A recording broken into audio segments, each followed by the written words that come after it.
Baby is coming સૂન. ચલો એની તૈયારી કરી દઈએ. પહેલાં બધા ભેગા થયા હતા તો પહેલાં રસોઈ બનાવી દઈએ. તો મિક્સ શાક, ભાખરી અને ખીચડી બનાવવાનું અમે નક્કી કર્યું.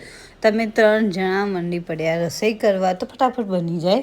અમને સાઈડમાં કરીને મમ્મી એના વારા ભરવા માંડીને અમને ખૂણામાં કરી નાખ્યા. તો એને વારા ભરતા ફાવે એની જગ્યા મેં હાઈજેક કરી દીધી. એની હવે પાછી લઈ લીધી. બેબી માસી લાવી છે આ મામી રમી રહી છે. બેબી માસી કપડાં લાવી છે બેબી માટે.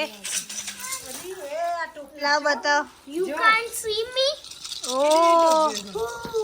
એટલામાં જ એની મમ્મા આવી ગઈ. અમે એને મળવા ગયા હતા અને એ જ ઘરની બહાર હતી. તો પછી એને સરપ્રાઈઝ થઈ ગઈ અમને બધાને જોઈને. અત્યારથી એની પ્રેક્ટિસ ચાલે છે. એની પ્રેક્ટિસની કંઈ જરૂર નથી. અને 3 છોકરા મોટા કરે છે ને હવે એનું આવશે.